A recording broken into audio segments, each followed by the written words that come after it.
that rough, that rugged, that raw shit, you know what I mean? What's up, YouTube? It's your boy Mark Dark, and I'm back with another video. If you're new, if you love Wu-Tang, go ahead and hit that subscribe button.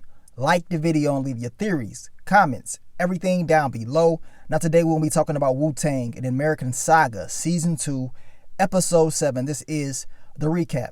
Now I'm going to try my best to go over all the key points in this episode. If I miss anything, you guys let me know down below. And the title of the episode is called Airwaves. And let's just read the description of this episode. With protection neck in hand, the clan hustles to get it on airwaves and in stores by any means necessary. So as you saw in this episode, man, they went on another journey once again, trying to get something done. And this time, it was trying to get this record pushed, get it on the radio. I mean, these guys went to a college. They was hustling, man. So we're definitely going to talk about that in this recap. Very, very interesting episode. I really did enjoy it. So let's begin, man. What did we see in this episode? Of course, the return of Mook. And this time, he is helping out Wu-Tang. We already know him and Power have a history with each other. So he's going to be helping him as far as trying to push this record in this store.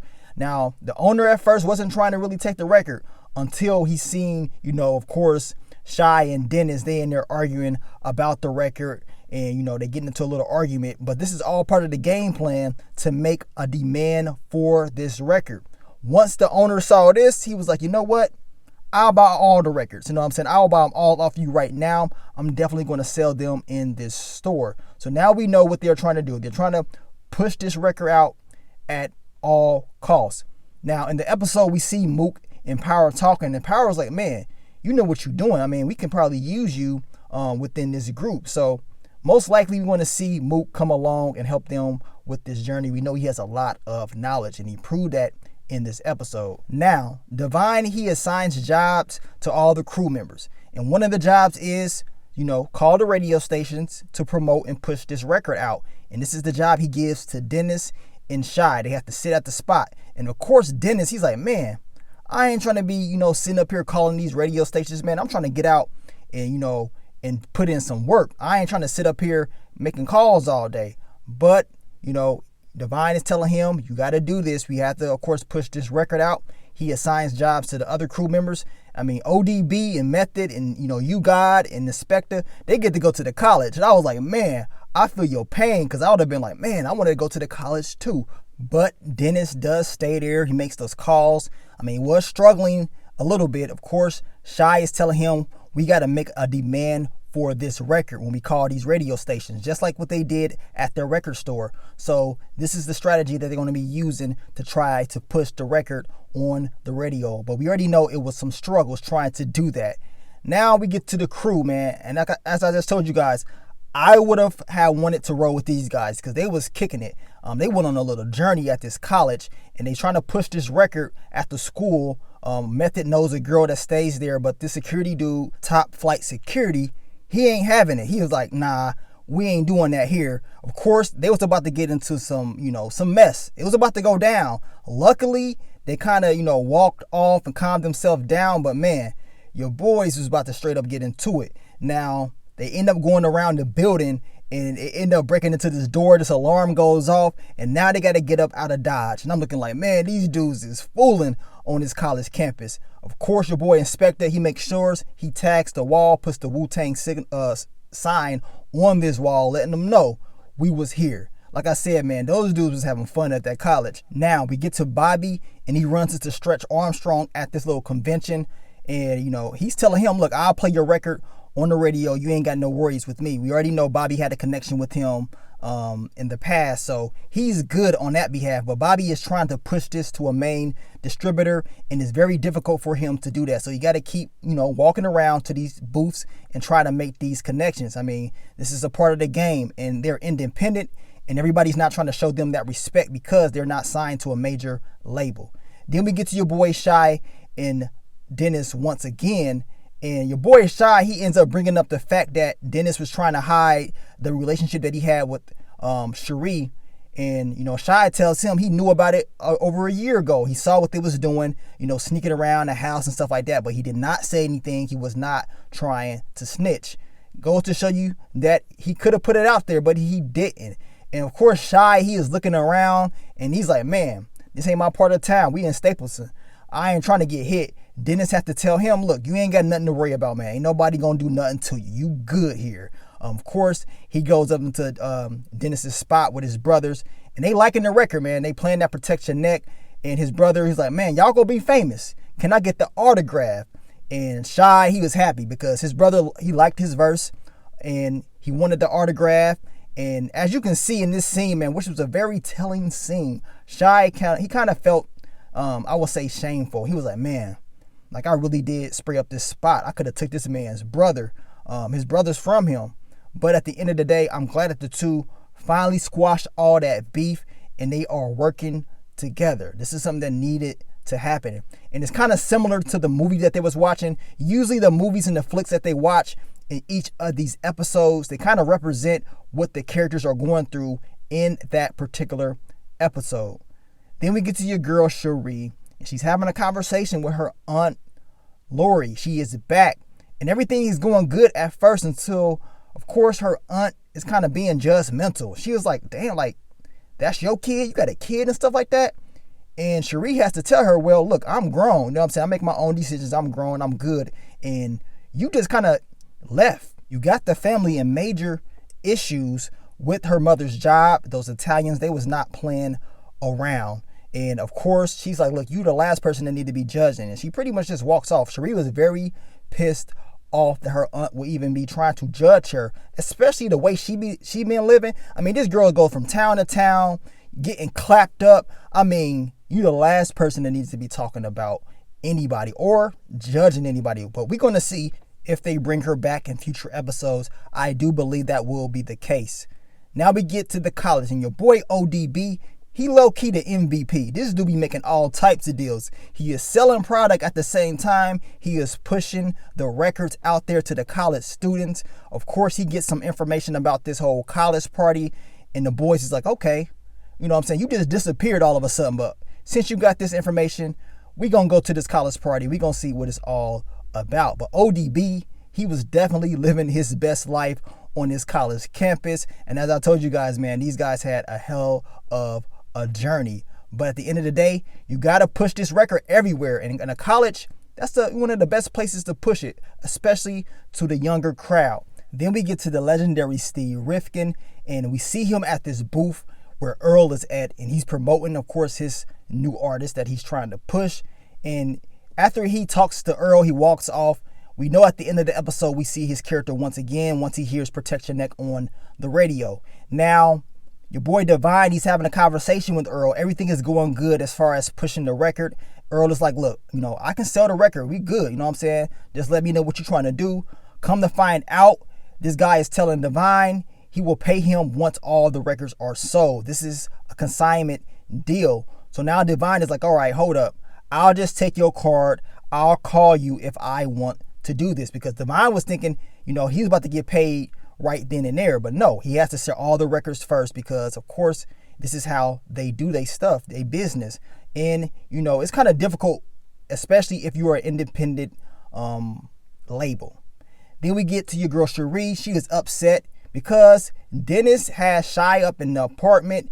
And she's like, man, I'm trying to just spend time with you. This girl has been trying to spend a long time with this dude since she's got there, but she's not really able to do that. Now, Sheree does hear your boy Shy over there struggling on the phone, trying to get these radio stations to play their records. And she's like, look, y'all are too aggressive. Let me hop on the phone and give them more of a soft approach. And she does it with ease. And she pretty much does their job for them. And she tells them later on in the episode, y'all pretty much made me do y'all job and y'all just sitting here. She was very upset, but she was able to help them out. Then we get to another legend, Violet Brown. And of course, we know this girl is one of the biggest music retailers in the country. And Bobby at the time, I guess he didn't really know who she was. He kind of walks past her and goes to another booth. And he's like, man, I'm going to go to this dude right here. Come to find out, this dude ain't nothing but another L. You know what I'm saying? It's just another L. Another opportunity that he thought he's going to be able to get, which he did not get. But it goes to show you, you just never know what type of person could give you a deal. Violet Brown was overlooked in this particular scene. And come to find out, this girl got a lot of clout and a lot of power. Then we get to the college party. Yeah, they're kicking it, having a good old time. And your boy, ODB, like I told you guys, this dude is like the MVP of these episodes. He's kicking it with a college chick. Of course, you already know what time it is. He's definitely about to clap those cheeks. She's dragging him out. It seems like they're about to go to a bedroom or somewhere. All of a sudden, the music cuts off. And I'm looking like, man, this man can't catch a break, right? All of a sudden, the music cuts off. And then the group, they're like, look, we ain't gonna worry about it. We just gonna beatbox and just get it cracking up in this college party. So they start beatboxing. Of course, everybody is hyped, having a good old time. Now, after they're finished beatboxing, they put in Protect Your Neck, the tape, and the crowd goes crazy. As I told you guys, this college lifestyle, the college party, was a very excited scene. And I already know they had a great time being there. And we get back to Violet Brown. Bobby overhears some information about a Def Jam party. He walks up to him, and Violet is like, okay, now you want to talk to me. And Bobby doesn't really realize who she is until she gives him her card. And she tells him, look, once you start getting your record pushed a little bit on college radio and the regular radio, give me a call so that way I have some leverage for you guys so I can push out your record. And Bobby's like, man, I made a huge mistake by not talking to this girl. And like I just told you guys, you just never know who can help you out. That's why it's always good to network with a lot of different people, because you just never know that one person that you thought wouldn't probably help you will end up giving you the biggest shot ever. Then we get to your boys Shy and Dennis. And once again, they're struggling trying to push this record on the radio station. And Dennis is like, you know what? How about this? How about we just go up there ourselves? Give them a hand delivery, because I'm tired of keep calling them. They're being very disrespectful, ain't trying to give us a shot. So we gonna go and give them a hand delivery. And this whole scene was very funny, man. They showed them in like an animated version of what they thought they was going through, which was very interesting. Now, I know they had a lot of fun filming this actual scene, very action packed, but it was just going to show you that the two came together and as one got the job done, and they defeated all the enemies that was in their way. Went to the radio station, hand delivered this record, and it was like, look, here, play this on the radio, get it out there to the airwaves. Everybody needs to hear Protect Your Neck. And this is exactly what they did. And this is exactly what Bobby wanted. He wanted these two to finally come together as one, squash all that beef, and become together as brothers. And they did that in this episode, I would say more than ever. Now, they end up pushing up the record on the radio at the college and at the regular radio station as well. Next thing we know, we end up hearing your boy Kid Capri on the radio station. And he's like, look, I got this new track, and it's by Wu-Tang, of course, and he plays Protect Your Neck. All of a sudden, everybody is jumping up and down. We see Shy, we see, of course, Bobby. They can't believe it. They're like, man, I guess all the hard work that we put in, it finally paid off. And it was putting in a lot of work. It goes to show you once again that each member of this group had a major role pushing this record. Everybody did their jobs. I mean, Divine, they put out the whole, strategy of what each member needs to do. Everybody, regardless if they wanted to do it or not, they went in and they did it. It definitely paid off at the end of the day. Now, at the end of the episode, we see your boy Steve Rivkin. He is leaving. He's going to the JFK airport. He's about to go. But he hears Protect Your Neck on the radio by Wu-Tang. And remember, he was at the whole little music convention.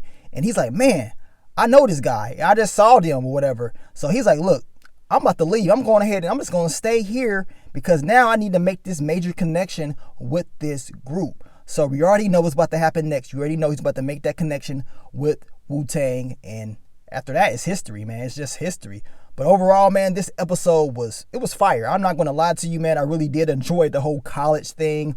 And I enjoyed the journey that each of these crew members went through in order for them to push this record. It just goes to show you how difficult it was, especially in the 90s, to push a record. it was very difficult. It's not as easy as it is right now. I mean, you could record something right now and throw it on the internet just like that and have a probably better chance of it getting out compared to the 90s. In the 90s, you really had to be on your, your P's and Q's, and you had to put in a lot of footwork to get the record out. So these guys definitely did that. Once again, I'm very, pleased with this episode in the history lesson that Wu-Tang always gives us. But you guys let me know, man, what do you think about the episode? All my Wu-Tang OGs, old heads that love Wu-Tang, drop that knowledge down below. I really do appreciate all the knowledge that you guys been dropping each and every week, because there's some things that I don't know about Wu-Tang. I'm not going to lie to you guys. I'm learning each week like a lot of people, but it is some hardcore Wu-Tang fans that, watch the channel, and you guys been dropping a lot of knowledge, and I truly appreciate everything you guys been doing, and of course supporting this series that I'm recapping. But I can't wait for episode 8, man. It's about to go down. You guys let me know, leave your theories, predictions, everything down below on exactly how you think it's all going to play out, and I will catch y'all very, very soon. But let me get up on out of here, man. It's your boy Mark Dark. I'm out. Peace.